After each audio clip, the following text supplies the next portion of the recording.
Oi, sumidos! Oi, sumidas! Bom dia, boa tarde, boa noite. E aí, É, galera? eu sou o Davi, e esse que está aqui comigo é o Felipe dos Anjos. Nós somos membros do Olá, estudo sobre sacrifício.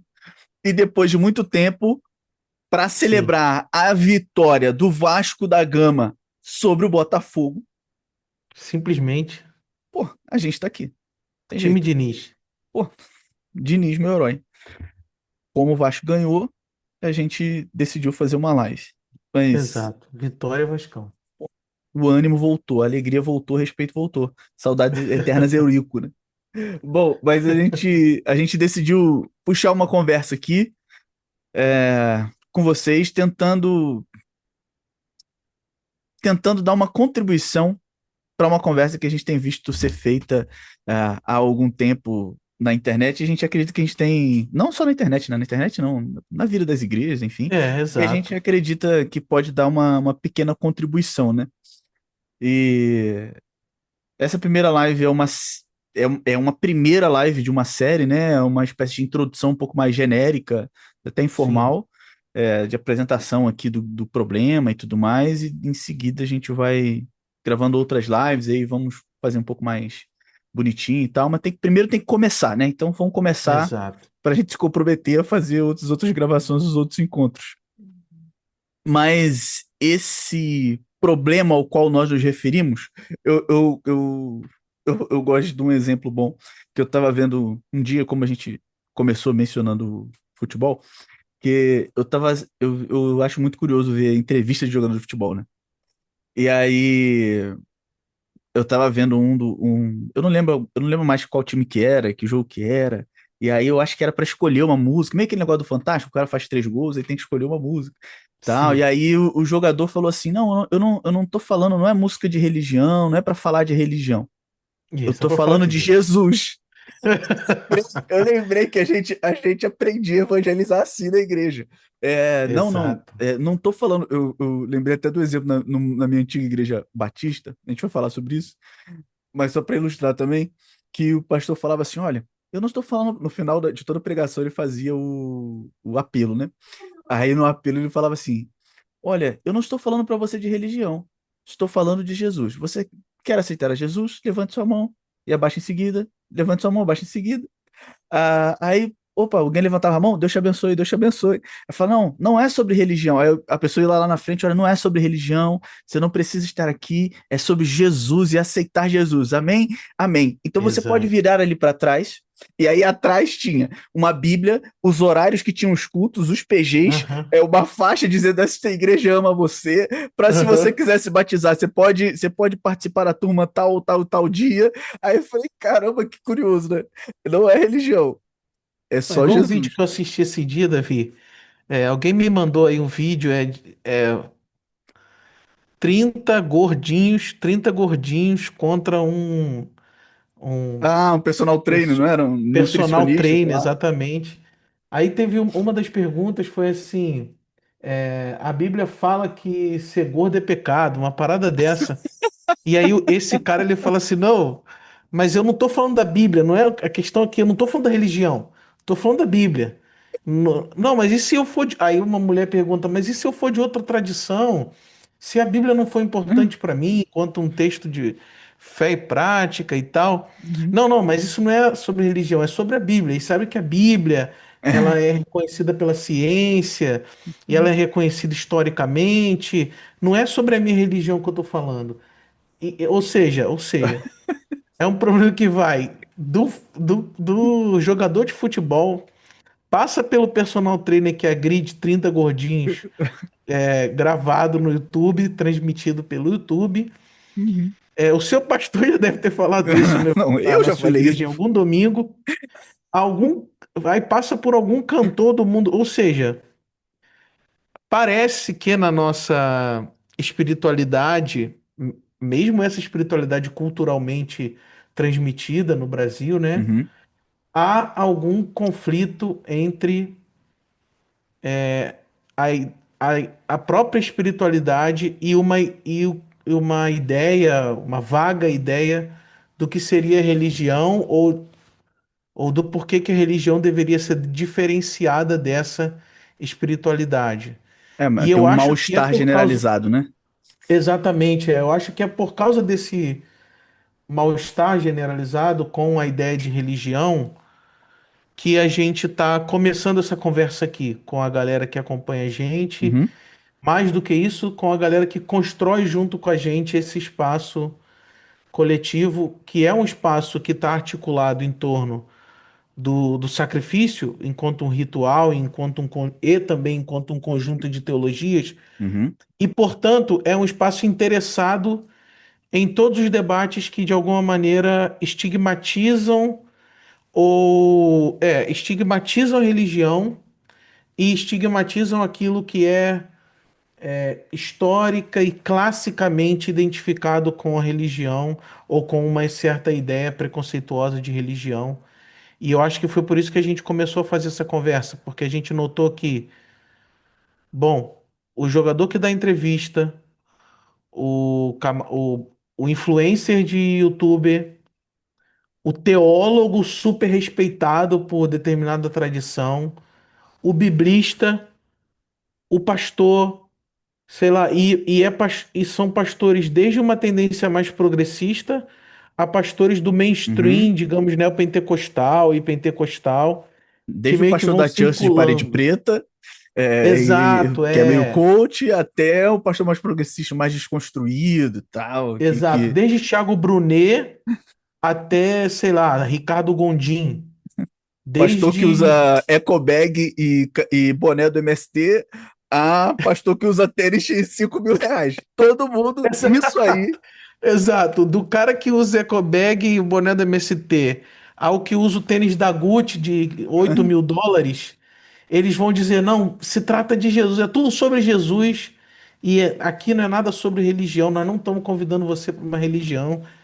Assim, a generalização tanto da diferenciação entre a espiritualidade e a religião, quanto da detração da religião, né, da estigmatização da religião, foi se tornando uma questão importante para a gente e a gente gostaria de compartilhar com a nossa galera algum enquadramento sobre isso, né? Uhum, Que a gente tem feito enquanto grupo, mas que a gente também tem aplicado e elaborado também nas nossas experiências e trajetórias pessoais e subjetivas, né? uhum, E aí, pensando assim, Davi, como grupo, de maneira geral, como é que você acha que o grupo e o nosso pequeno coletivo, que é mais um grupo quase um grupo de estudos, né?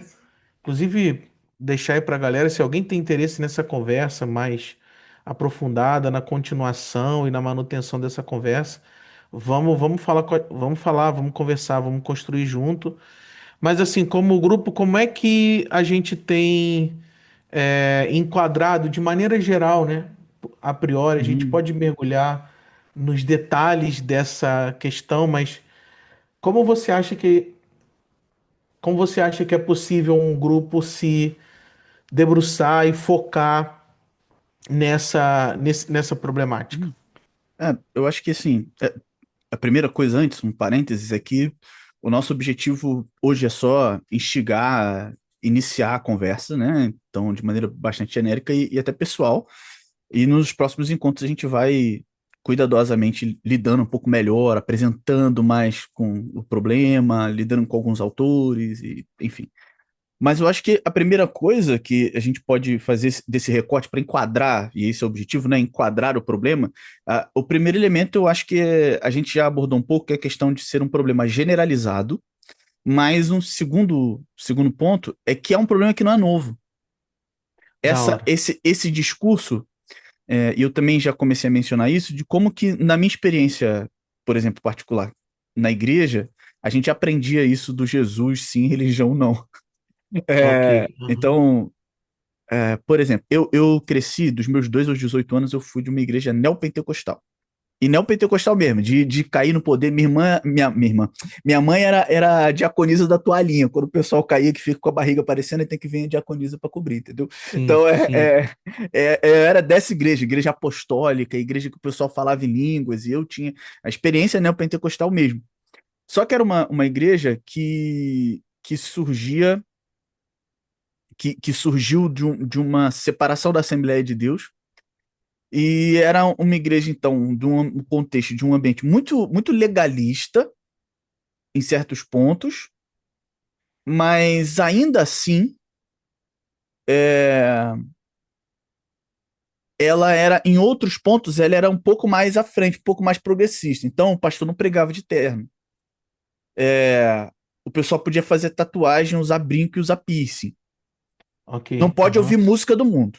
A música é pecado. Música do mundo, porque a música abre a alma e deixa a alma desprotegida para os espíritos, enfim. Mas tatuagem pode usar. Pode ouvir rap, se for cristão, pode ouvir rap cristão. Se for funk cristão, pode ouvir, entendeu? Então aham, tem elementos de um legalismo forte, mas tem certo progressismo também na forma de lidar com a moralidade. E nesse contexto, a gente aprendeu desde cedo que religiosidade era algo ruim. Então, tudo aquilo ok. que parecia. Religiosidade nessa chave do legalismo. Uhum. Religiosidade era identificada então como essa coisa aí, como esse É, conjunto de, como esse conjunto de legalismos, é isso? é, não, não exatamente. É que é assim. E não é. É que a religiosidade nessa igreja, nesse contexto, a gente chamava de religiosidade, eu aprendi adolescente a chamar de religiosidade aquilo que era tradicional. Eu acho que é a Ah, palavra. boa, boa, boa, Aquilo que era boa. tradicional. Então, assim, aquilo que eu brigava com a minha avó, porque minha avó era de uma batista tradicional. Aí ela ouvia Roberto Carlos, que eu achava que não podia, e ela só Aham, ouvia Roberto Carlos e cantor cristão. E eu achava que e eu ouvia rap gospel, que ela detestava, só que ela falava que isso não era música de Deus, mas eu dizia para minha avó que era música de Deus sim, e que o cantor cristão era religiosidade. Porque na minha boa. experiência, para mim, soava como tradicionalismo, entendeu? Então, Aham, de modo geral, o que eu acho que dá para resumir assim, o que a gente chamava de religiosidade, a gente aprendeu a chamar de religiosidade, no fim das contas, assim, vamos ser honestos, quem não era igual a gente, né? Mas vamos fingir que não era isso. É, Mas esse ponto é era assim, importante. quem não tem. O religioso era aquele que não dava espaço para o mover e para a liberdade do espírito. Então, Aham, o culto era organizado, era tradicional, era silencioso, ou que tinha certas regras que eram que para nós éramos mais progressistas do que esse contexto. Então, aham, tem que usar terno para pregar. Isso é religiosidade, aham, entendeu? Então, desde a minha avó, batista tradicional, ao pastor da Assembleia de Deus, ao pastor da Assembleia de Deus tradicional, tudo isso é religiosidade.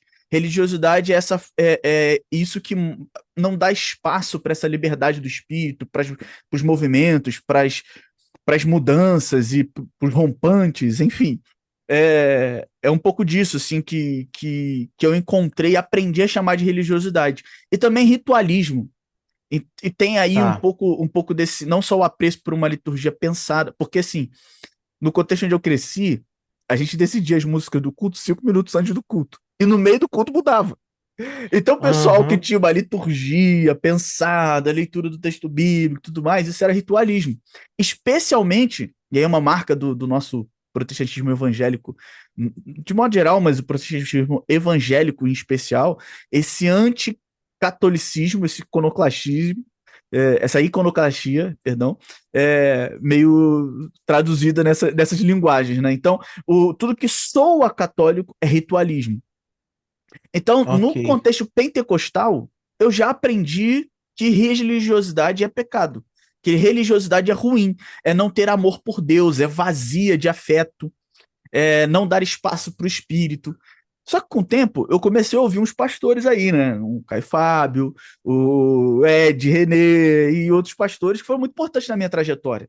Depois o movimento de missão integral, eles marcaram muito a minha vida. assim como a minha igreja de origem, essas pessoas mudaram a minha vida. Realmente, assim, foi muito importante na minha trajetória. Só que, no fim das contas, eles me levaram a perceber que a experiência religiosa que eu tinha lá, na minha primeira igreja, era uma experiência que não era das mais saudáveis, não era das melhores. Por exemplo, eu conheci o evangelho da graça, nesses termos, com Uhum, eles. sim. Então, foi muito, muito determinante para a minha vocação pastoral até, mas para mim pessoalmente, enfim, esse encontro com eles. E aí, quando eu fiz 18 anos, eu decidi sair da minha igreja e voltar para a tradição, que era a tradição da minha família, que é a tradição batista. E eu migrei Aham. para uma igreja batista e consumia muito esses e outros pastores, enfim. Eu fui do cara que pedia para a mãe dar a oferta pro Silas Malafaia, porque eu ficava assistindo ele de madrugada, pra, pra ficar ouvindo Ariovaldo Ramos, pra ouvir Ed René, enfim, Carlinhos Queiroz, enfim. E acabar indo fazer faculdade por conta, faculdade onde eu fiz, né, o seminário, por conta da questão do movimento de missão integral. Mas e era muito diferente, porque é uma espiritualidade completamente diferente da que eu fui acostumado. Mas um elemento era igual. Um elemento se Sim, repetia, que é a questão da crítica à religiosidade. Então, assim, nesse contexto, o que eu aprendi é que a experiência que eu vivia e outras experiências religiosas eram experiências baseadas numa barganha com Deus, numa barganha meritocrática com Deus e coisas do gênero, uhum. é, baseada no medo, na ganância, na culpa, e de fato, em boa medida, é, essas experiências eram marcadas também por isso, né? Não só por isso, mas também por isso. Mas enfim. Mas eu aprendi que. E isso era religião. Religião é esse sinônimo de barganhar com Deus, de meritocracia diante de Deus e coisa do gênero. E aí, mas Jesus não é religioso. Jesus foi contra os religiosos do seu tempo. Jesus Uhum. era do evangelho da graça. Então, Jesus não trabalha com méritos e deméritos. Tem até aquela história do texto do Rubem Alves, né? Então, Jesus não trabalha com méritos e Sim. deméritos. Jesus é do Evangelho da Graça. Então, de novo, eu aprendi que religião e religiosidade são coisas ruins. São o oposto do Evangelho de Jesus. O Evangelho está de um lado e a religião está do outro. É, E isso que se chama de religião é um pouco mais sofisticado, um pouco mais elaborado, mas no fim das contas é mais ou menos o mesmo mecanismo. De quem preserva o ritual é um religioso. Isso é ruim. Quem preserva um espaço de culto é um religioso, mas isso é ruim. Quem conserva a tradição é um Conserva é religioso. um religioso, isso é ruim. Ok. Então, nós somos do evangelho de Jesus, e Jesus é.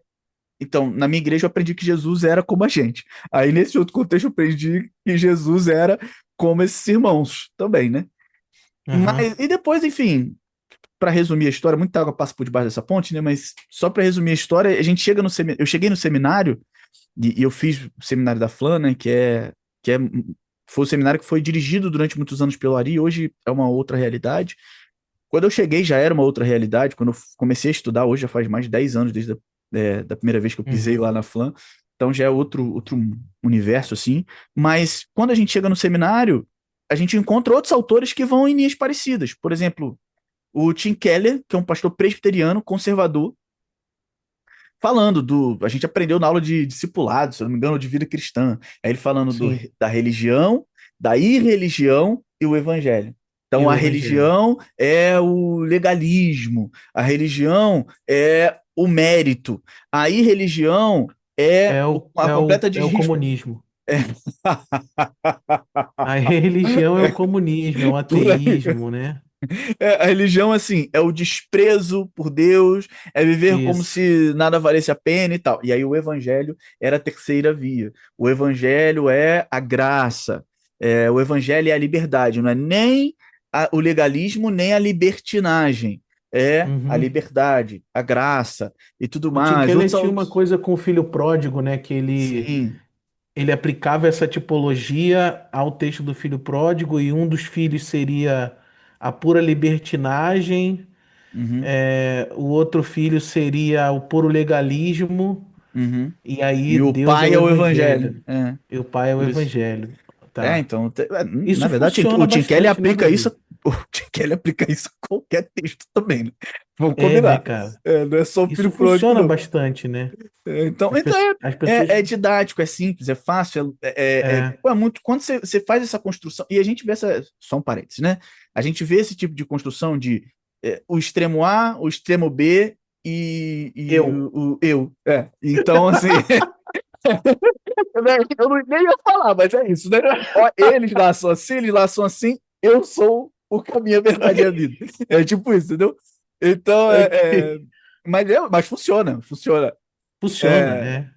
então, o Tim Keller fala disso. Aí tem outras versões um pouco, assim como na versão que eu falei do meu contexto pentecostal, era uma versão mais simples, mais refletida, Aham, do aham. Jesus sim, religião não e tal. Sim, Quando eu cheguei no movimento de missão integral, coisa do gênero, era um pouco mais sofisticado. Quando eu cheguei no seminário, a do Tim Keller não inclusive, das mais bobas, assim. Mas aí você tem, por exemplo, o cristianismo religioso do Bonhoeffer, o sim, Barth sim, falando, por exemplo, é, que é uma tolice, alguma coisa assim, das coisas mais contraditórias, alguma coisa do gênero, tentar transformar o evangelho em religião. Então você percebe que, assim, e eu tô voltando para trás, né?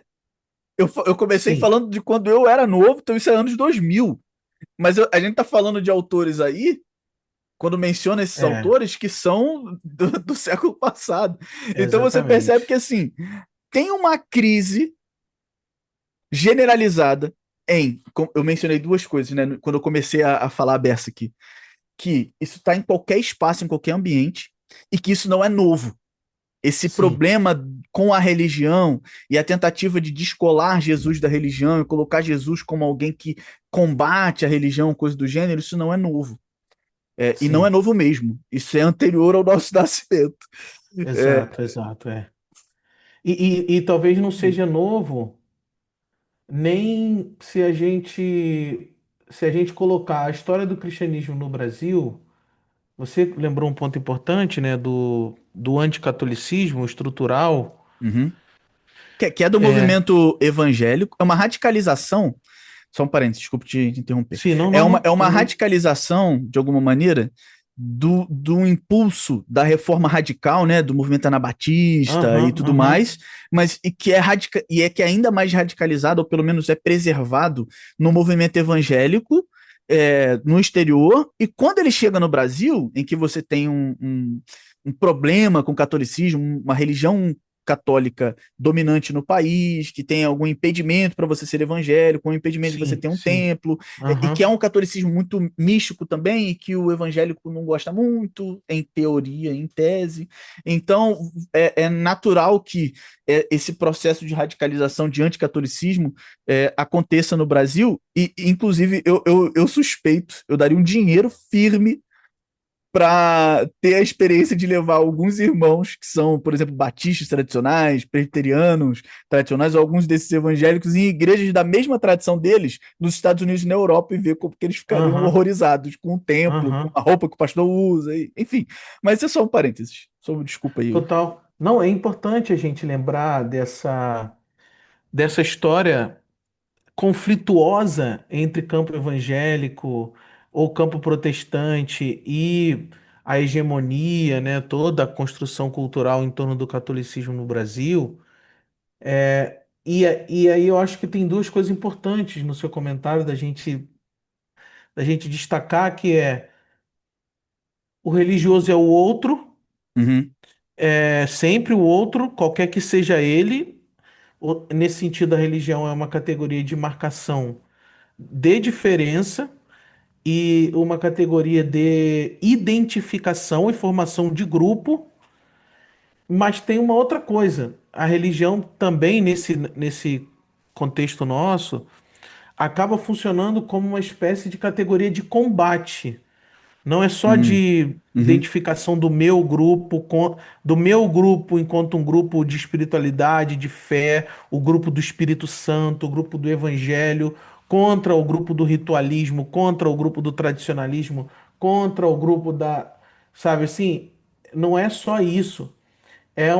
É uma categoria que ajuda a colocar pessoas em mobilização prática, né? Ou mobilização concreta na direção contrária a essa diferença, né?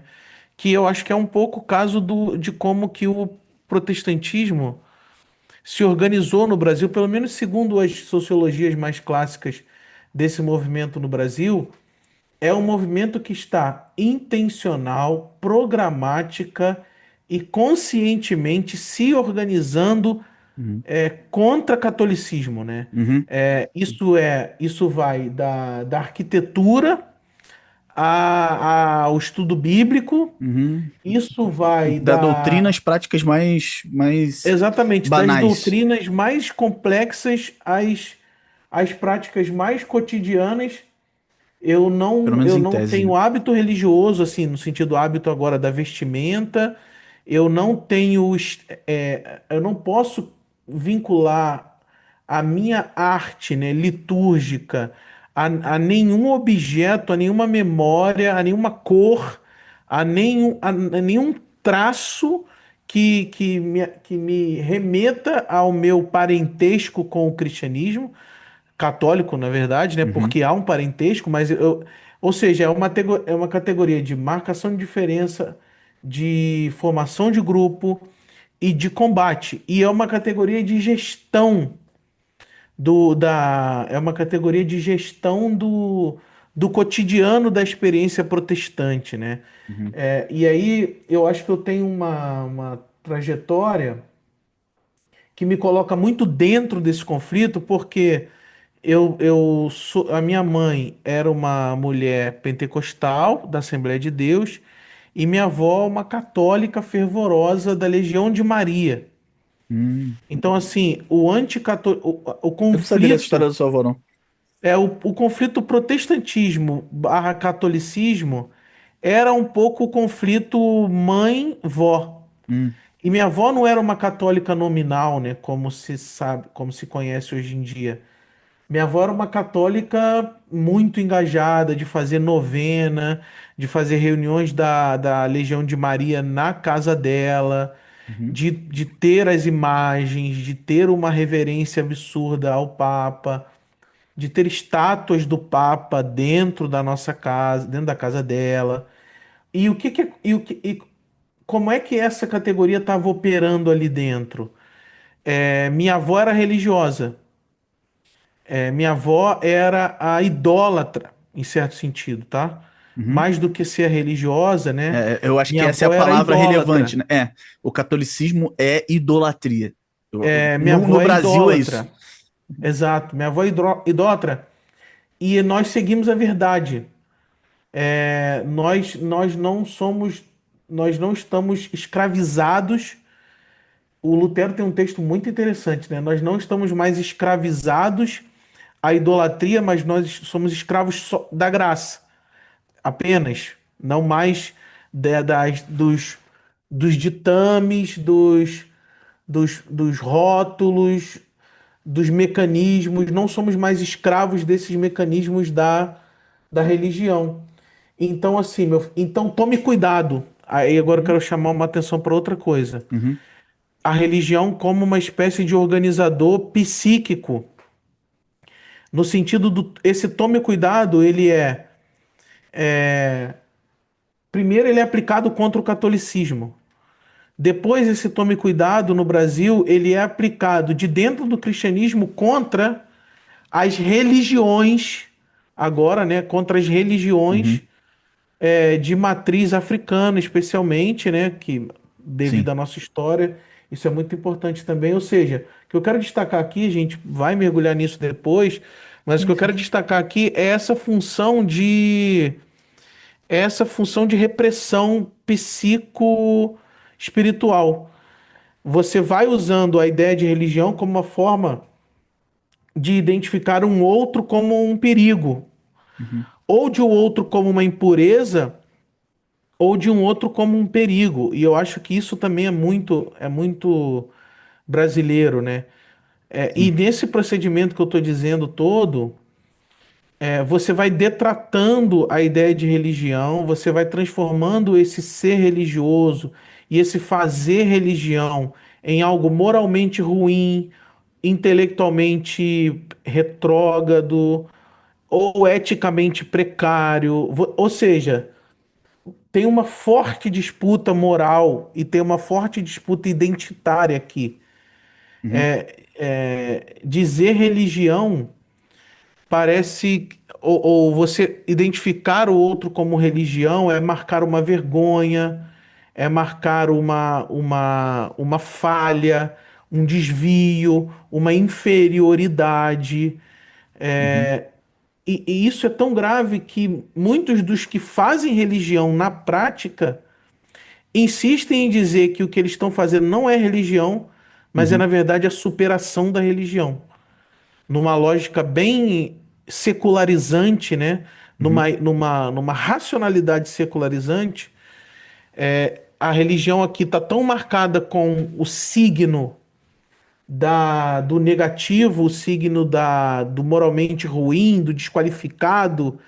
Assim, a raça vai ocupar esse lugar também. Várias categorias, vários marcadores de identidade sexual e de gênero vão ocupar esse lugar também. Mas aqui, o que nós estamos falando, para a formação cultural histórica do Brasil, Uhum. a religião faz esse papel muito fortemente. Faz esse papel gestor de diferenças, identidades, conflitos e de introjeção de um conflito. Eu acho que isso é uma coisa que eu queria marcar também. É de introjeção de um conflito, né? Por exemplo, para o Rubem Alves, o calvinismo era religioso. Uhum. E uma certa teologia da libertação era a superação da Superação da religião. religião. Uhum. Para o Rubem Alves, o calvinismo era a repressão, a religião era a repressão. Enquanto que do outro lado você tem um espírito libertador, uma subjetividade libertadora que vai colocar. Ou seja, nós estamos observando aqui uma produção de diferenças e de identidades, de a produção de uma outra idade, de uma outrificação a partir da ideia de religião e de uma detratação, né? Não é só Uhum. criar um outro, é inferiorizar o outro, é Uhum. desqualificar o outro. É, é, Então, isso está acontecendo, ainda continua acontecendo quase. Eu acho que se a gente pegar alguns textos por exemplo, de história do medievo, ou mesmo alguns textos que vão pensar a relação entre teologia, raça, identidade, a gente vai perceber que o cristianismo tem quase uma espécie de software constituinte do seu funcionamento, que é essa forma de identificar o outro e de essa forma de identificar o outro com o signo de uma diferença demoníaca, de uma diferença inferior, de uma diferença impura, e nesse mesmo movimento construir a si mesmo como a verdade, né? uhum. E a religião funcionando para isso. Mas tem uma coisa É, importante, Davi, é que assim, a gente já está falando assim, esse não é um problema só do Brasil, esse não, não é não um é. problema, digamos assim, só do cristianismo mais Protestante. protestante, não é um problema só de um cristianismo de uma modernidade, digamos assim, tardia, Uhum. mais recente a nós, uma história do fundamentalismo e do conservadorismo no Brasil. Não, não para aí. Uhum. Ou seja, se a gente voltar ainda mais no tempo, a gente continua encontrando relações do cristianismo com esse procedimento, né, de usar a religião como uma forma de estigmatização. O que que você teria aí a dizer sobre É, isso? Como é que a gente é, poderia enquadrar no tempo, né?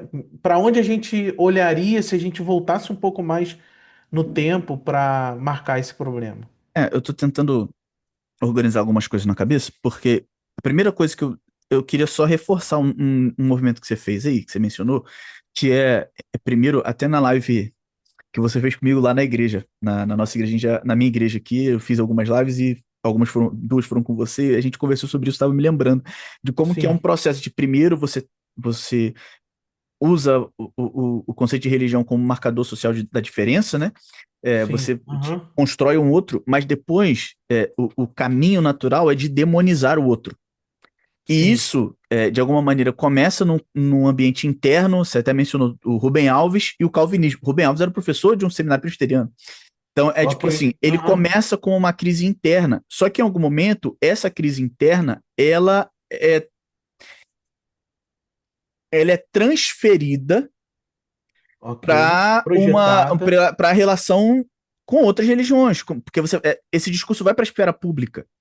Então chega um Sim, momento em que não é o calvinista que é o demoníaco, é a religião de matriz africana. Então exato. eu queria só Exato. marcar isso do que você falou, porque isso me chamou a atenção e eu estava lembrando, e é verdade isso, como que é um movimento que começa, ou, em tese, vai, internamente aí, nesse contexto, nesse exemplo que a gente citou, ele começa internamente, mas em alguma maneira ele chega no espaço público.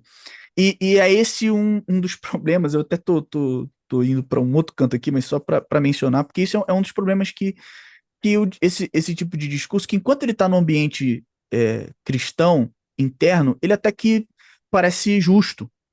Só que no momento que Uhum. ele se torna um discurso público, aí você começa a perceber as problemáticas dele. Boto fé. Ele. Ele é uma teologia inicialmente, né? Digamos Uhum. assim, ele é uma afirmação teológica no interior de um movimento, digamos assim, de iguais, e depois ele vira uma teologia política, né? Sim, Quanto mais diferença vai cercando esse grupo, ou essa identidade formada pela teologia, mais o conceito de religião vai servindo como inferiorização, estigmatização, estigmatização. redução e coisas do tipo, né? Exatamente. É que assim, tipo, no exemplo do Tim Keller, que eu mencionei, fica mais fácil de perceber. Porque ele estigmatiza todas as religiões como um esforço meritório para conquistar Deus. Pô, é óbvio que isso é absurdo. Que as outras religiões não trabalham dessa forma. Isso é uma definição partindo do cristianismo para estigmatizar outras religiões. Isso fica muito óbvio. Mas as outras formas de falar, elas não parecem tão estigmatizadoras assim.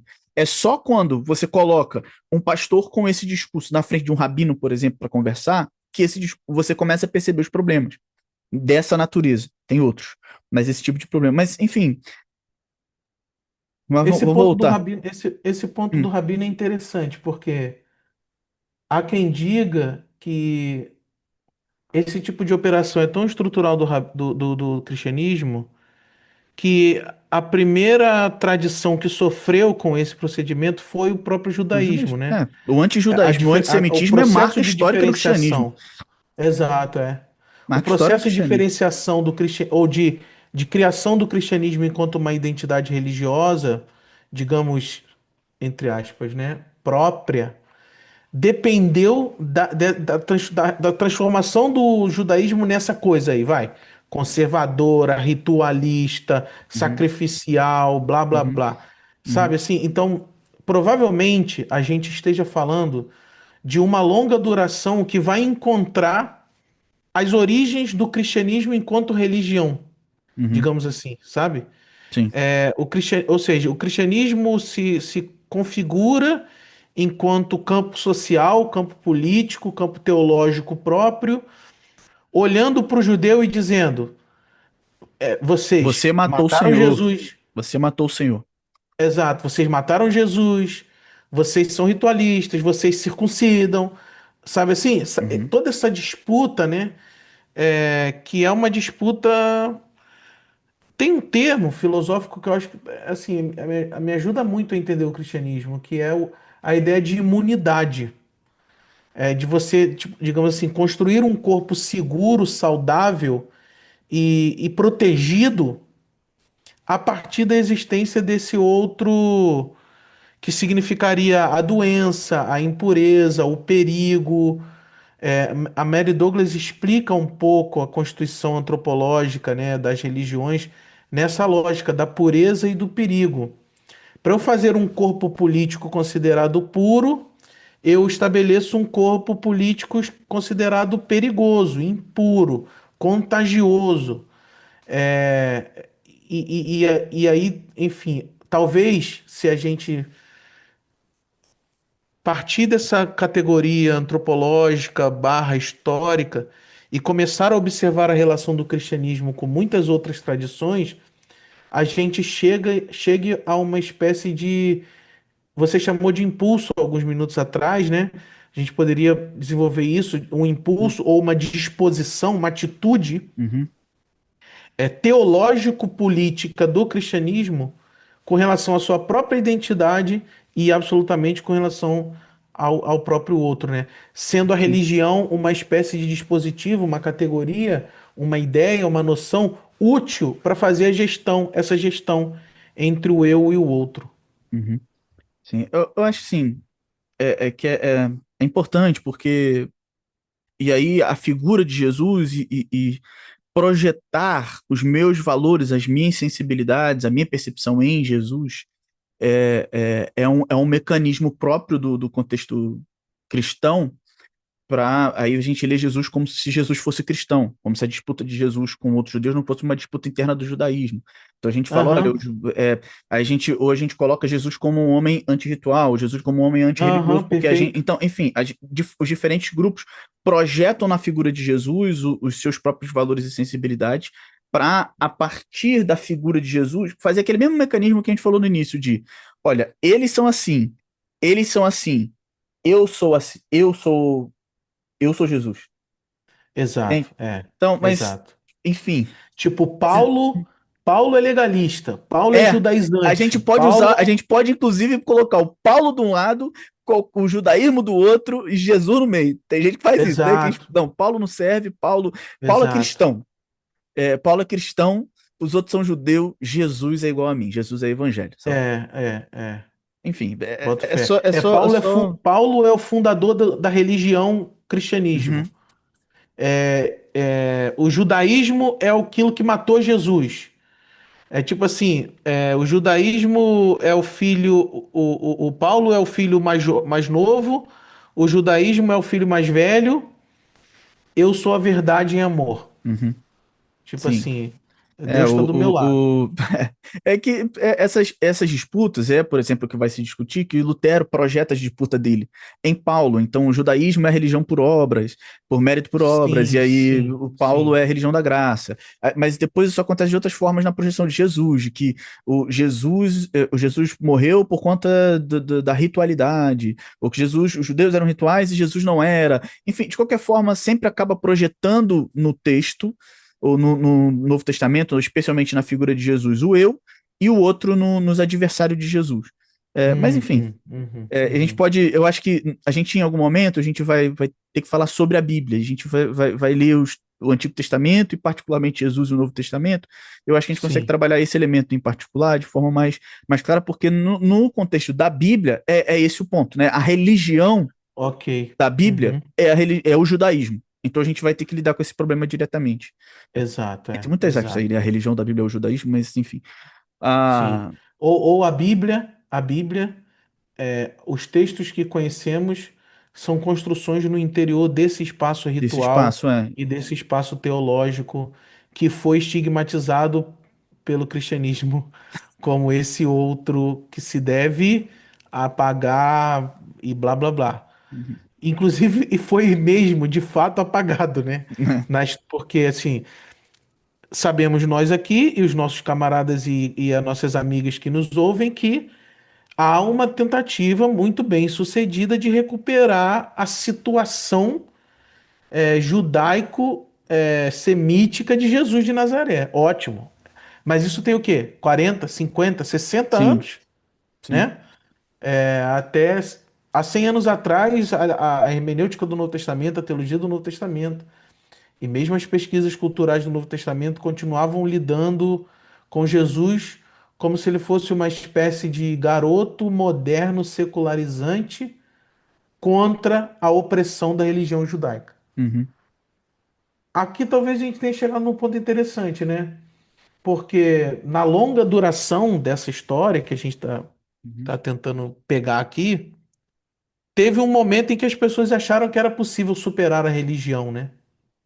uhum, Teve um momento em que as pessoas acharam que elas conseguiriam transformar de fato a religião em algo identificado com sociedades arcaicas, primitivas, selvagens, violentas, né, e que a razão, a intelectualidade, a maturidade, a, o adultecer da mente e das sociedades nos levaria a uma libertação da religião, nos sim. levariam a uma libertação Ah, disso que está definitivamente identificado com aquilo que haveria de pior e de mais regressivo, essa é a palavra da modernidade, né? De mais regressivo no comportamento humano, né? E aí a gente finalmente encontrou um modo, a razão. uhum. Aí a minha pergunta, foi a Meio, razão, foi o meio modo? Imagine all the people. É a Exato, musiquinha do John Lennon, nossa, entendeu? bicho. O mundo sem a religião será um mundo lindo. É, Exato. E aí Jesus é feito essa figura também, né? O Jesus é Jesus o dos homem sem teólogos da religião. modernidade, ele é esse humanista aí, né? É, Ele é esse humanista, esse iluminista que superou o judaísmo, tá? É muito engraçado isso, né? Um iluminista que superou os rituais bárbaros e brutais e selvagens do judaísmo e encontrou uma iluminação espiritual sem corpo, sem história, sem lugar, uhum. sem linguagem, sem realidade, Tem sem cultura. cultura. E ele tá guiando a gente nesse caminho, a gente vai chegar lá, porque aí diziam os modernos, né? Um dia as sociedades vão chegar a um nível de esclarecimento Esse negócio de religião vai suficiente ficar no passado. para a religião ficar no passado. A minha pergunta para você e aí? Então, Evoluímos? Evoluímos a religião? Evoluímos ou não evoluímos? então, eu acho que sim. Vamos lá, a gente fez um grande excurso aqui, né? Um grande parênteses, falando sobre Sim, judaísmo e tal, mas tentar, tentar de alguma maneira retornar o que a gente estava para a gente ficar um pouco mais claro aqui o caminho que a gente está fazendo, porque a gente falou, por exemplo, sobre as nossas experiências, que são em parte parecidas, em parte diferentes, né? Sobre como que grupos diferentes, completamente diferentes entre si, estigmatizam o outro como religião, como o religioso, como uhum, religiosidade, como ritualismo.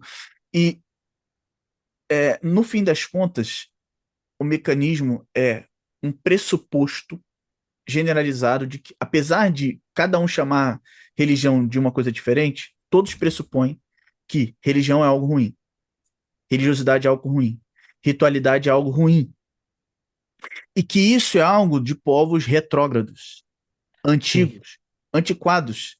Tanto que, no fim das contas, em boa parte das vezes, não sempre, mas em boa parte das vezes, eu acho que isso fica bem claro no caso do que eu citei da Igreja Neopentecostal, que o religioso é aquele que não reconhece o valor do meu progressismo seletivo, ok, da minha evolução, da minha, e essa é a palavra, da minha Aham, evolução. E isso tem um lugar que acontece, né? Quando que isso acontece? Na modernidade. Isso é a modernidade falando. É o exato, exato. discurso da modernidade, do mundo da modernidade da ideia do que está para trás são as trevas, a idade das trevas e tudo mais, isso é Aham, particularmente aham, iluminista, né? Mas, no fim das contas, é um pouco daquele discurso do progresso, e que o progresso da racionalidade, o mundo não gira mais em torno de Deus, o mundo gira em torno do homem e da sua sim, racionalidade. E a sua aham, capacidade de racionalidade o distingue de todas as outras coisas, o distingue da natureza, por exemplo, o distingue dos animais, e por isso ele tem mais dignidade. Então, o homem adulteceu. É uma linguagem que você aham, usou e que aparece muito também em alguns textos. O ser humano adulteceu. Ele chegou na maioridade. Ele viu que ele é racional. E aí a racionalidade dele não condiz com as práticas, com as lógicas, com os funcionamentos da sociedade das trevas, da sociedade antiquada, Sim. daquilo que é velho, que é antigo. Porque a razão nos levará de novo. Imagine all the people. É isso. É. É isso, Agora, a perfeitamente, é. razão, seja racional, seja lógico. Porque se nós formos racionais e lógicos, o mundo será um paraíso. E um paraíso, inclusive, sem religião. Ser um paraíso, Ninguém vai mais sacrificar animal, ninguém. ninguém vai mais É. sacrificar ser humano. É assim, eu acho que uma forma de perceber como que é o mesmo, de novo, é que eu acabo gostando dessa palavra, é que o mesmo impulso, funcionar de formas diferentes, ser aplicado de formas diferentes, mas é o mesmo impulso, é que se você escreve ritual no Google, escreve aí no Google, Isso, abre o isso, Google e boa. escreve ritual. Cara, vai ser uma coisa macabra que vai aparecer pra você. Aham. Entendeu? É um negócio meio assim, Até o não. Google, Davi, até o Google tem uma racionalidade algoritmo secularizante. Esse exemplo seu é ótimo. É. Então, assim, se- há, de modo generalizado, essa sensação, esse estigma sobre os povos antigos, e com os povos Aham, antigos aham, também a religião, de que, poxa, esses povos antigos eram bárbaros, aham. e nós somos a civilização. Lembra o discurso de uma época que o pessoal invadiu umas terras e tal, dominou uma galera? Sim, Mas enfim. Mas nós somos a civilização, nós somos a evolução, nós somos o ser humano adulto. sim, Então, as sociedades antigas são arcaicas, são primitivas, são selvagens, são violentas. Elas precisam ser superadas. A superadas. abstração, É, a a palavra é essa. institucionalidade, a racionalidade moderna, é isso que vai levar o homem ao paraíso. Só tem um problema que não levou, né? O Exato, problema é. é que a modernidade já construiu o mundo, já está construindo o mundo há bastante tempo, e, por exemplo, parte do fundamento da crise ambiental, o que Aham, subsidia a crise ambiental que a gente vive, por exemplo, é essa história da racionalidade, né? Não exato. especificamente da racionalidade, mas é o discurso da modernidade. Só tem um problema, é que em nome da racionalidade também se produziu violência. Diversos. É em nome. Genocidários Então, iguais. em nome da ciência, É, se produziu o darwinismo social, por exemplo. Foi na era da razão que a gente teve as grandes guerras mundiais. sim. É na era da razão que a gente vive num mundo, numa sociedade que ainda é marcada profundamente por desigualdade social, por racismo, por misoginia, enfim, não é a religião que faz isso. Assim como também não é a ciência. Aham, aham. Enfim, mas é na sociedade da razão que a gente vive diversas mazelas assim, é uma marca relevante mencionar isso, né? É a modernidade que traz pra gente a ciência moderna, as ciências como nós conhecemos hoje, e as ciências Sim. modernas têm contribuições, assim, é, Inestimáveis. inestimáveis. É isso. A gente não fica mais desesperado achando que a gente vai morrer quando a gente tem uma gripe normal, uma Sim. gripe comum, entendeu? Então, a mortalidade infantil diminuiu. É, a gente vive mais tempo. A gente tem outros problemas, mas, assim, a vacina ajudou a gente a sobreviver a outros males. Então, de alguma maneira, a modernidade em particular, as ciências modernas, elas ajudam a gente numa luta constante dos povos antigos e nossos, que é a luta pela sobrevivência. Aham. Só que tem um problema, é que nessa sociedade ainda tem gente vivendo pela sobrevivência, lutando pela Exato. sobrevivência. Então, enquanto uma galera boa tem total segurança em todos os níveis da vida. Então, assim, apesar da gente reconhecer as contribuições da modernidade, a gente precisa reconhecer, a modernidade não entrega aquela narrativa moderna do homem chegar no seu paraíso e tudo mais, e que tudo vai ser lindo, o Imagine, não é bem assim Aham. também. Então, olha, não vamos ser nem antimodernos, nem modernos. Sim, Vamos sim. ser equilibrados aqui, vamos ser igual Jesus.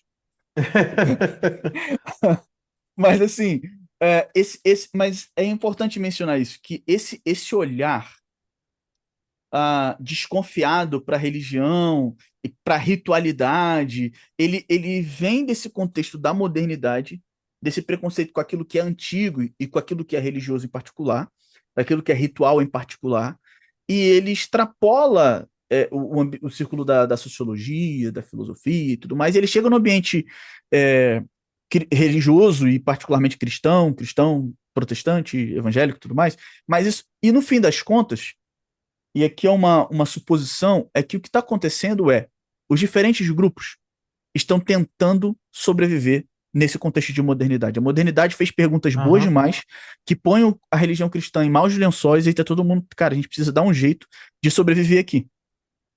Então, talvez E o aí único vai jeito da produzindo gente. outros para É, então, todos os lados. o único jeito da gente sobreviver talvez seja dizer que a gente não é antiquado, que a gente não é Aham. religioso. Se fala, oh, os religiosos são os outros. A gente é moderno. E nada mais moderno do que o protestantismo, né? Mas, enfim, só Exato, uma é. piada. Então, assim, é uma tentativa de sobrevivência num contexto da modernidade, entende? Sim. Essa é uma suposição minha que eu tô mencionando aqui, que eu sinto, assim, como se... Vou usar dois exemplos, que eu acho que fica mais fácil até para organizar minha mente aqui. Parece que a modernidade chamou o cristianismo para um debate, o cristianismo Uhum. topou debater, e ao topar debater, assumiu os mesmos pressupostos, e quando chegou lá, falou: ih, então a gente Isso, agora teve que vai ter debater que. nos termos da modernidade. E aí a gente vai ter que aderir. É. A gente ter que construir um cristianismo moderno aqui.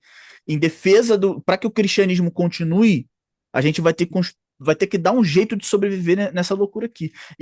Só que um outro exemplo é o exemplo da época que eu estudava, quando era mais novo, e que eu via a galera, eu era aquele cara que assim, eu percebia, eu era o gordo, né, da escola, da sala. Então eu Hum. percebi o seguinte: eu sei que aqueles caras ali, eles são do bullying. Não nomeava desse jeito, mas enfim, eles são os que praticam bullying. Eu não posso deixar que eles me oprimam aqui, senão a minha vida vai ser um inferno. Então o que que eu Uhum. fazia? Eu me juntava com o grupo deles pra zombar dos outros. E eu, assim, eu me senti parte do grupo e protegido. E para isso eu me juntava no bullying contra os outros. E às vezes eu mesmo Uhum. fazia o bullying sozinho sem eles estarem presentes. Eles só vendo, pra eles verem, ó, tá vendo? Eu sou de vocês, eu sou da galera. A minha Uhum. sensação é que é meio isso, entendeu? O protestantismo. A religião cristã, de alguma maneira, olhou a modernidade praticando bullying ali, sabe? Sim. E não, isso aqui é um exemplo bastante limitado, porque a modernidade e o cristianismo estão interrelacionados aí, né? Então, é Sim. só. Não é uma coisa externa à outra, não são coisas completamente distintas. Mas, enfim. Quando a gente for tratar de maneira mais detalhada e cuidadosa, os temas a gente corrige essas Sim. Sim. imprecisões. Mas eu acho que essa é uma forma mais fácil de perceber o que eu estou mencionando, que a sensação é assim: a modernidade estava fazendo bullying, o cristianismo falou assim: vamos fazer bullying juntos, porque aí a gente não é, a gente sobrevive aqui, Ok. só que não Aham. percebe que o primeiro a ser esculhambado do grupo, você não faz parte do grupo, entendeu? Aham. O primeiro a ser esculhambado do grupo vai ser você. Você é o elo mais Sim. fraco. Então, Sim. eu sinto um pouco disso, mas isso é só uma forma de dizer que esse, esse mal-estar generalizado com a religião, com a religiosidade, com a ritualidade, que aparece no ambiente pentecostal e aparece no texto de teologia da libertação, falando sobre os sacrifícios cruentos como algo Uhum. nojento e tudo mais, Uhum. no fim das contas, originado no contexto da modernidade. Da modernidade, Uhum. poderia até dizer da modernidade cristã, né? Mas enfim, da modernidade. Então, é esse preconceito com o antigo, com o religioso, Total. que tá em jogo aqui, e aí é o cristianismo tentando sobreviver nesse novo quadro, nessa nova realidade que é muito difícil responder. Em alguma medida, até o fundamentalismo é um pouco disso, é assumir os pressupostos, as lógicas da modernidade, em parte, em tese, Ciência, para tentar, verdade, então, para justificar, para provar a indivíduo. Bíblia, para provar a fé, enfim. É um mecanismo Exato. parecido. Mas, Exato. e Não assim, é isso, mas é. e Uhum. é importante Tem. mencionar que de novo, vários momentos a gente faz parênteses, poréns aqui, enfim, mas e tem um porém aí que é, ah, de fato, a Igreja Católica, por exemplo, e o próprio protestantismo produziram muita violência no mundo. Uhum, Não, eu não sei se a gente pode dizer que foi a Igreja Católica ou o protestantismo, mas em nome da Igreja Católica, em nome da ritualidade, em nome da religião cristã, em nome das religiões, foi produzida muita violência é, no Brasil, fora do Brasil, em diferentes momentos históricos. Enfim, então, há, de novo, um impulso positivo, ou impulso não, uma motivação que tem, a gente não pode tapar os ouvidos, tem algum lugar de ser, é, e que parece, quando a gente olha para esse histórico do cristianismo, isso parece justificar ainda mais ou fortalecer ainda mais essa narrativa que a gente chamou em algum momento de iconoclasta, essa narrativa uhum, antirreligiosa. E a gente vai, numa das nossas conversas, mostrar um pouco que não é bem isso, mas enfim. Mas então, assim, esse estigma da religião que está correndo dentro do contexto cristão, ela, ele parece se sustentar em bases sólidas. uhum, É isso que eu quero mencionar. Ele, sim. ele tem. Parece que as pessoas têm dados materiais concretos para responsabilizar a religião por certas formas escandalosas de violência, né? Uhum. Ou para transformar as religiões nas grandes motivações para as violências históricas mais bizarras. Parecem que elas têm um ponto legítimo. Uhum, uhum. E A parece que gente vai isso. dizer que não, a gente vai Sim, dizer que sim. não, vai tentar mostrar que não. Mas Uhum, a gente está tentando entender por que que as pessoas acabaram colocando a religião nesse lugar de protagonista, digamos, soberana, né? Quase de protagonista é, líder, uhum. protagonista líder de uma série de acontecimentos bizarros na história, de Quem violência na produziu a guerra história. foi a religião, né? Exato. Se Uhum. fez guerra por conta da religião, né? Não por nenhum outro fator, No foi a religião. mínimo, se elas aplicarem isso, no mínimo, se elas aplicarem isso à própria ideia de Deus, elas teriam um ponto, digamos assim, curioso a ser debatido, né? Não, Uhum, essa violência aqui foi possível porque as pessoas fizeram em nome de Deus. E sem a ideia de Deus, as pessoas não fariam uma violência como essa. Então, a saída seria a gente superar essa ideia de Deus, porque ela seria primitiva, selvagem, precária demais para lidar com a complexidade do mundo. Aí uhum, você acaba nessa recorrência e acaba nessa. Acelerando essa lógica, você acaba chegando a uma conclusão que a gente sabe hoje ser falsa, mas que fazia algum sentido em algum tempo, de que então a gente precisa de uma sociedade secularizada. Então a gente precisa de uma sociedade. Inclusive, Davi, historicamente falando, essa foi a hipótese secularizadora, né, ou a hipótese secularizante, uhum, ela tem um objetivo estratégico muito bem definido. O objetivo estratégico é acabar com a guerra entre religiões na Europa. Porque todo o contexto que produz a narrativa secularizante é um contexto de guerra entre pequenas potências ou entre pequenos territórios, em razão, digamos assim, das suas identidades políticas fundadas nas suas crenças. uhum, Então, vamos trabalhar só com o exemplo da Irlanda, para começar. Você tem uma Irlanda dividida entre a Irlanda protestante e a Irlanda católica. Isso, a condição de possibilidade disso é a reforma protestante. Aí você supõe, não, a gente tem uma guerra entre deuses aqui. Qual é a forma de lidar com isso? Qual é a forma de estabelecer algum tipo de pacificação social aqui? Apostando que eles estão guerreando por uma razão inexistente. Então, se a gente anular, eu vou usar a palavra filosófica correta. Se a gente abolir, superar no sentido de abolir essa essa crença, se a gente evoluir para além desse limite, quem sabe a gente acaba com a guerra. Uhum, Quem sabe a gente cria a chamada paz universal, né? Kantiana, a paz entre os povos, a paz mediada pela razão, pelo direito, pelas luzes, pelo intelecto, pela ciência.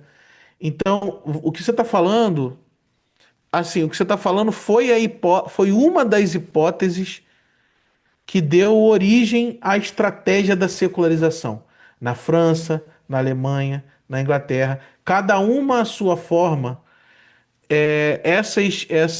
A construção desses estados-nação dependeu de uma estratégia de superação da ideia da religião, porque para uhum, eles a religião era a produtora da violência. A religião era a razão da guerra. uhum, E hoje sabe-se, simplificada demais essa hipótese, mas o que você está suscitando para a gente é, beleza, hoje a gente tem recursos para entender que essa hipótese é simplificada, mas pode ser que em algum momento ela tenha tido plausibilidade. uhum, Será que a gente não deveria escutar um pouco essa plausibilidade? É o que a gente pode e deve fazer no uhum. curso da nossa conversa aqui com a galera. Então, é uma...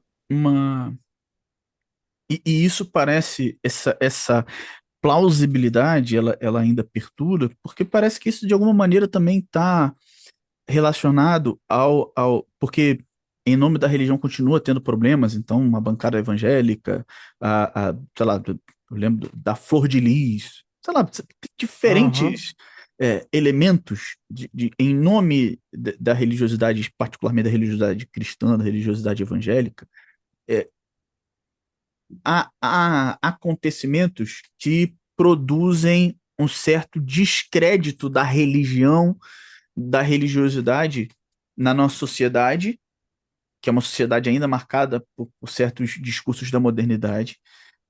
Então, e é natural que se coloque isso na conta da religião ou da uhum, institucionalidade da religião. E aí, como contrapartida, isso, o que acontece é que isso vai além disso, além dessas experiências, isso é bom mencionar também, além dessas experiências públicas, você tem as experiências particulares também negativas com a religião, sim, com a sim, experiência religiosa, então, e que também é muito marcante no nosso país, tantas pessoas que é, fizeram parte de igreja, inclusive diversos amigos, em que absolutamente foram é, abusados, sofreram relações sim, problemáticas e tóxicas dentro do ambiente eclesiástico. E então isso naturalmente também subsidia um movimento crescente que é o movimento de desinstitucionalização, que é o movimento aham, e com ele o movimento de abandono da religião. E é um caminho de uma experiência religiosa individualizado, individualizante, né? Você vê bom, no IBGE, o grupo religioso que mais cresce é o dos, digamos assim, os desigrejados, né? Então você tem sim, assim como a gente tem evangélicos não praticantes crescendo, a gente tem evangélicos, mas cristãos não cristãos, cristãos não nominais, ou cristãos que não se sim, identificam com a religião cristã, ou não religiosos, pessoas que não têm têm religião, têm espiritualidade, digamos assim, melhor, têm espiritualidade, mas não tem uma religião definida, né? E isso a sim, gente, qualquer evangélico conhece diferentes amigos assim. E isso tá num discurso público também, você vê qualquer influência digital, você vê o Big Brother Brasil, todo mundo conhece um monte de pastor, todo mundo conhece um monte de, sim, de sim, música gospel, quando canta, todo mundo canta, mas ao mesmo tempo não tem uma experiência religiosa particular, não tem, comunitária, não faz parte de uma igreja, não, isso. isso é fácil de localizar, assim, de perceber. Então, tem muito, assim, deixa eu ver uma forma que eu já vi gente falando,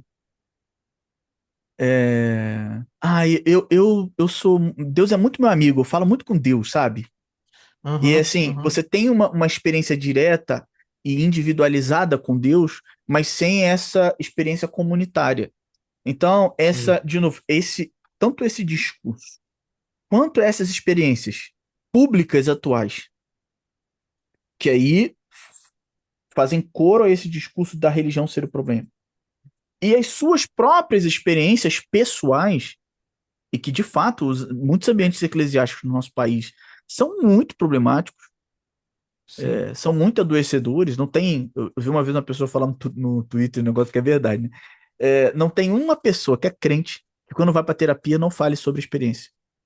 Não Ok. fale Aham. muito e precisa resolver muita coisa sobre a experiência dentro da igreja. E é verdade. Então, é, esses elementos todos, eles parecem corroborar com esse discurso e com essa lógica de que a religião é um problema e o, parece que o dado indica que o, todo mundo está percebendo meio isso, tá localizando meio isso, Uhum. tá mencionando meio isso, porque tá todo mundo virando tendo uma espiritualidade, inclusive sincrética e tal, né? Mas que não se identifica com uma religião, particularmente com a religião cristã e tudo mais. Sim. Só que tem uma contrapartida que é a gente tem na Europa, nos Estados Unidos e no Brasil um crescimento das novas gerações interessadas pela religião e pela religião institucionalizada e Uhum. particularmente pela ritualidade da religião. Exato. Então a gente tem Exatamente. uma valorização apesar de reconhecer esse movimento aí que parece ser um movimento que dá coro a esse discurso que tem origem na modernidade. Por outro lado, é uma coisa, as pessoas não estão deixando de ser menos religiosas. O que a gente tem visto explodir o número de experiências religiosas mil. A figura do jovem místico, ela é Aham, uma aham. figura recente. Então, Sim.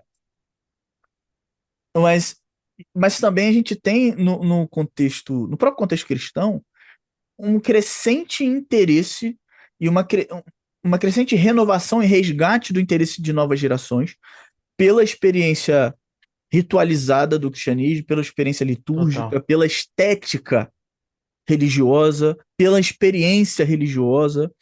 Então, você tem outras narrativas também aí acontecendo, tem outras Sim. lógicas, tem outros pensamentos acontecendo. Então, é uma questão a mencionar. Eu acho que. Um momento decisivo, é um momento decisivo, né? Uhum, É um momento em que talvez as pessoas e comunidades e sociedades terão meio que decidir se elas vão continuar apostando na estratégia geral de atribuir a religião a uma das causas mais relevantes das violências que elas conhecem, ou e assim elas podem até permanecer em espiritualidade, em profundidade espiritual, atribuindo à religião institucionalizada um papel de produtora de violência, beleza?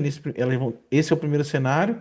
E o segundo cenário é, não, parece que a gente está descobrindo que passa algo pela religião, assim como passa algo pela política, assim como passa algo pela economia, assim como passa algo pela ciência, que não é necessariamente propriedade de uma dessas instâncias ou de um desses campos.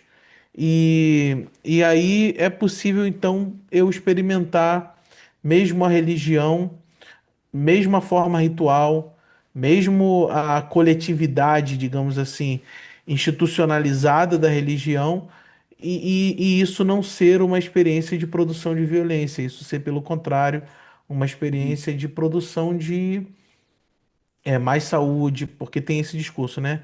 Mais uhum, saúde, mais liberdade, mais pertencimento, mais valorização, mais responsabilidade ecológica, inclusive mais combate anticapitalista, mais uhum, política de libertação.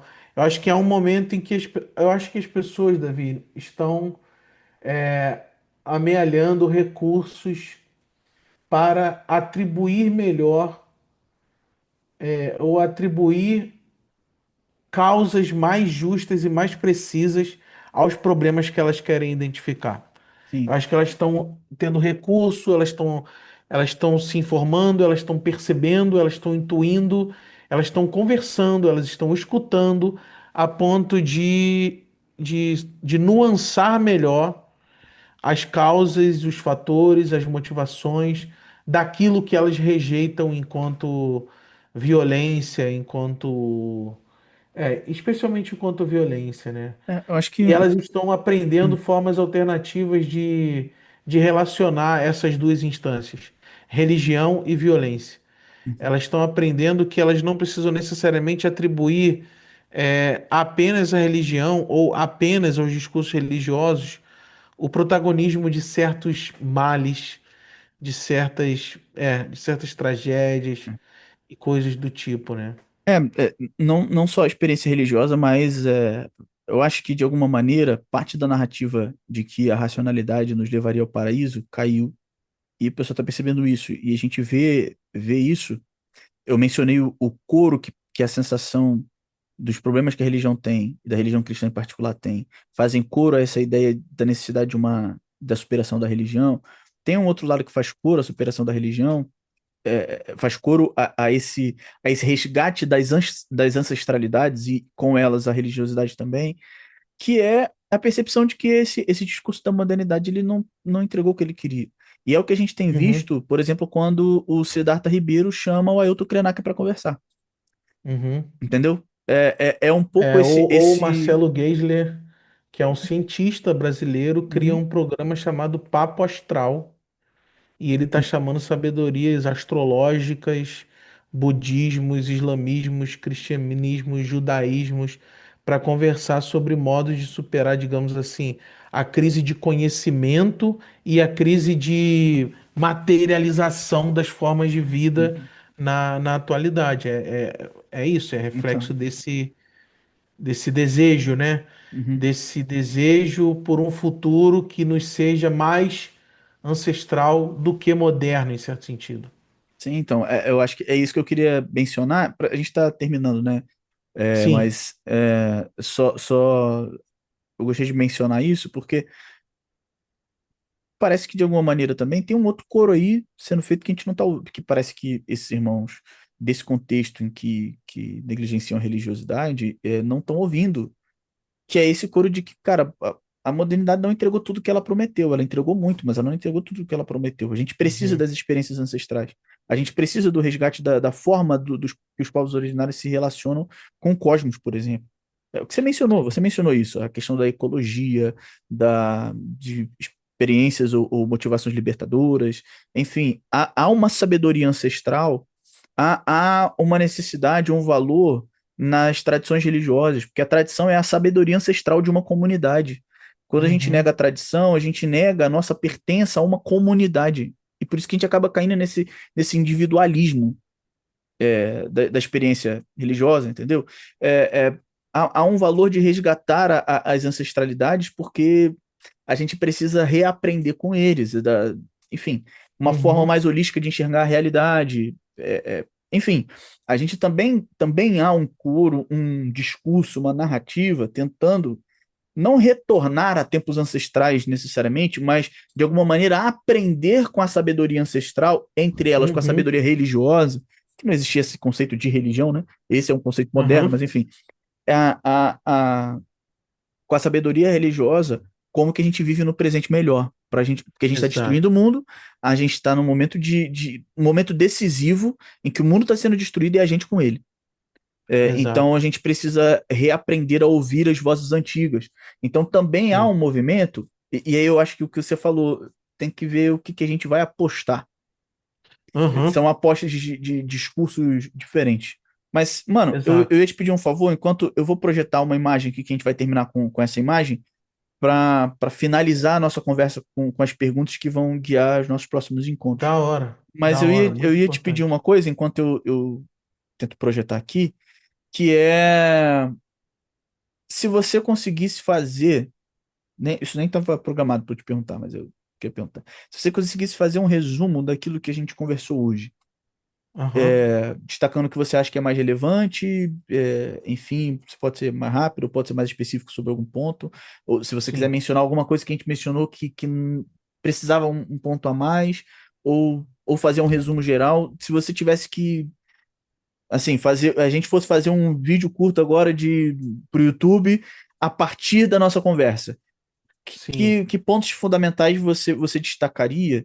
Ou que elementos mais importantes você quer ressaltar? Ou que coisa que a gente mencionou de passagem que você queria retornar rapidamente? E aí, enquanto você fala, Tá. eu tento projetar a imagem aqui pra gente. Tá, eu acho que hoje a gente conversou sobre como tem crescido um discurso na atualidade que vai transformando, vai estigmatizando e transformando a religião em algo moralmente ruim, espiritualmente inferior, intelectualmente desnecessário. E a gente encarou nesse programa de hoje, a gente encarou esse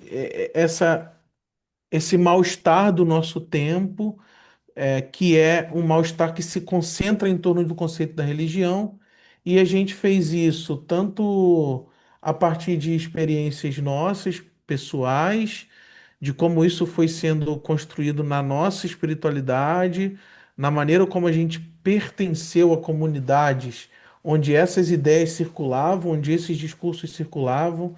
E aí a gente foi percebendo que não só em comunidades tradicionais, em comunidades pentecostais ou em comunidades protestantes conservadoras, mas que esse procedimento, né, essa ideia de que a religião pode ser identificada como algo negativo, ela está presente inclusive em tendências mais progressistas, em tendências mais de esquerda, digamos assim.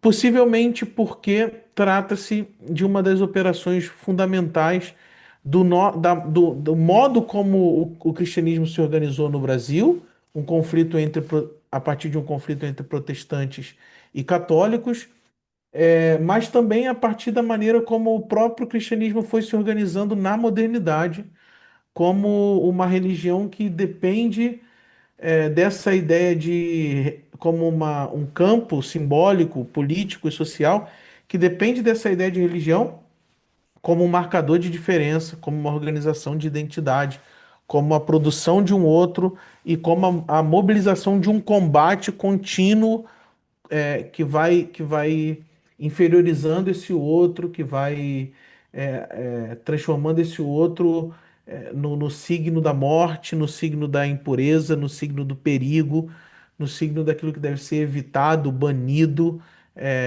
excluído de todas as formas. E mais pro fim aqui, a gente tentou entender a razão que levou algumas pessoas a apostarem nessa ideia, digamos assim, nessa estratégia secularizadora que seria transformar a religião em algo selvagem, bárbaro, bizarro, violento, é, é, Antiquado, antiquado, intelectualmente inferior. Por que que as pessoas moralmente chegaram a ruim. pensar nisso? E a gente também chegou nesse momento paradoxal de falar, muitas pessoas que apostaram nisso estão tentando viver as suas espiritualidades de um jeito individualizado, e por outro lado, cresce aí a procura por novos movimentos religiosos, novas práticas rituais e novos coletivos interessados em repensar essa relação entre religião e violência, como se a religião fosse a única causa das violências mais bizarras e brutais do mundo. Eu acho que esse foi um pouco o nosso caminho, e a gente fez esse caminho tentando entender como é que isso começou no Brasil, como é que isso se deu em espaços religiosos diferentes, como foram os meus e como foram os seus, e a gente foi tentando procurar pistas históricas, antropológicas e culturais para entender a formatação desse problema na modernidade. A gente vai entrar especificamente em muitos desses pontos ao longo das próximas conversas, Então, por exemplo, a gente vai trabalhar é, como é que isso aparece no presbiterianismo, no mundo católico, na teologia da missão integral, na teologia da libertação, como é que isso aparece nos principais nomes dessas tradições, como é que o cristianismo se constrói na modernidade como essa tradição que vai depender da estigmatização do outro, como é que há uma colonialidade aí inerente à forma como o cristianismo se organizou. E eu acho que muito importante também para a galera compreender é que a gente quer investigar os impactos disso tanto na pastoral protestante e evangélica, quanto na leitura bíblica, quanto no diálogo interreligioso, e que a gente quer identificar o impacto dessas apostas secularizantes e secularizadoras na forma como a gente constrói instituição religiosa atualmente também. Então, esse é um pouco do nosso roteiro daqui para frente, que é muito baseado nessas questões e perguntas que você vai projetar pra gente aí. Caraca, toma. Aqui, ó. Tony Kroos deu passe, filho. Na área. Ó.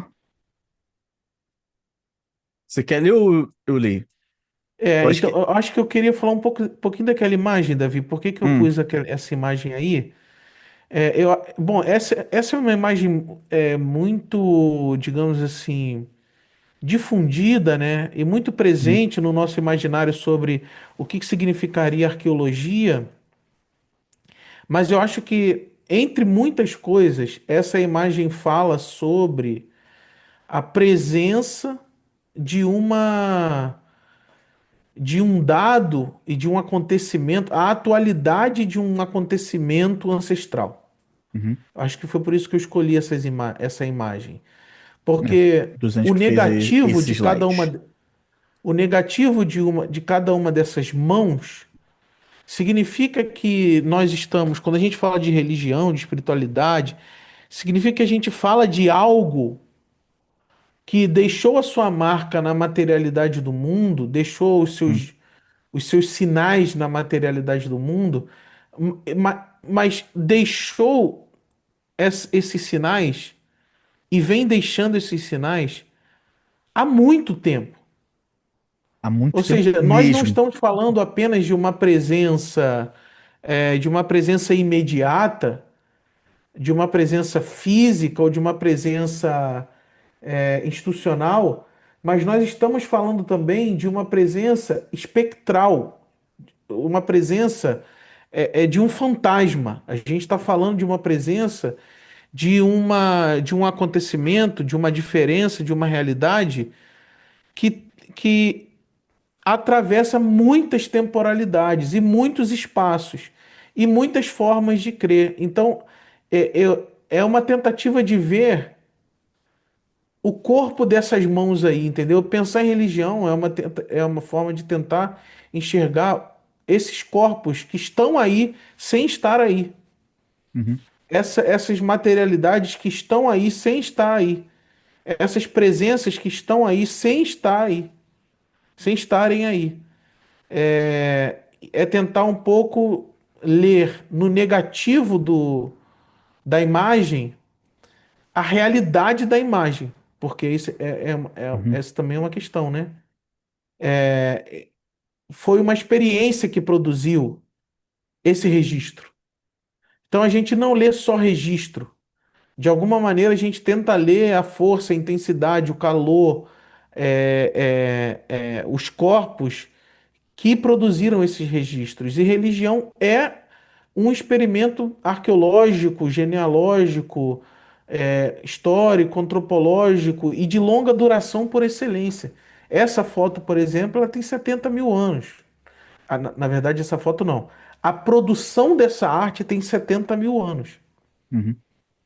A certo? gente Então, estava conversando disso, né, antes, de como que a gente exato, tem artefatos, pinturas, estatuetas que remontam experiências de simbolização, de produção de arte, não só antigas do Homo sapiens, de 35 a 40 mil anos atrás, até mesmo dos Neandertais.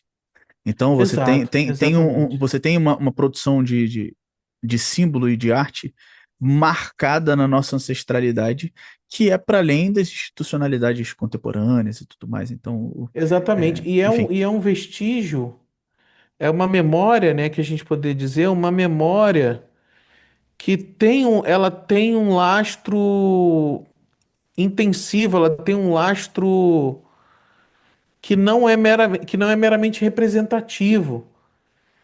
E Uhum, ela produz efeitos concretos nos corpos ao longo de uma longa duração, e esses efeitos eles não estão sempre representados nos nossos símbolos, uhum, nas nossas imagens, eles são negativos dos nossos símbolos e das nossas imagens. E a gente precisa pelo menos parar um pouquinho para prestar atenção que a presença dessa ausência está ali, né? Ou que essa ausência presente constitui aquilo para o que a gente está olhando, né? Então, é mais ou menos esse esforço de tentar especular sobre quem foram esses corpos que meteram essas mãos aí, entende? Que rituais foram esses? Com que intensidade, com que afeto? Não é muito mais perguntar sobre apenas com que sentido, mas é muito sobre perguntar com que força, para que isso tenha chegado até nós e atravessado tanto tempo e tanto espaço. Então eu pus essa foto aí mais ou menos por isso. E aí tem algumas perguntas que a gente gostaria de compartilhar com vocês, galera, que vai um pouco direcionar nosso roteiro daqui para frente. E com essas perguntas aí a gente termina. uhum, Então essa imagem aí que a gente pôs para fazer essa referência, né? Há um debate vasto hoje nas uhum, academias sobre as ritualidades estarem presentes em períodos anteriores ao Homo sapiens sapiens, mas desde os Homo neanderthals, as ritualidades, e eu pus essa imagem porque é uma ritualidade que remete a relações de poder, né? Porque aqui é uma coisa que a gente falou pouco, mas uhum, religião é uma forma de poder muito importante também. E aí pus essa foto aí e essas perguntas, né? Precisamos abandonar a religião, suas práticas e significados para construir uma sociedade mais justa, plural e democrática? A solução para a construção de um novo mundo mais sustentável é, de fato, menos religião, menos ritual, ou a produção de uma forma nova de experimentar a religião e o ritual? Como uma nova apreciação dessas crenças e práticas contribuiria para as experiências, né, existenciais, coletivas, políticas, desse modelo de humanidade que nós somos atualmente, sabe? Então, essas são algumas questões que eu levantaria para a gente continuar conversando. é. Mais últimas perguntas aí, né?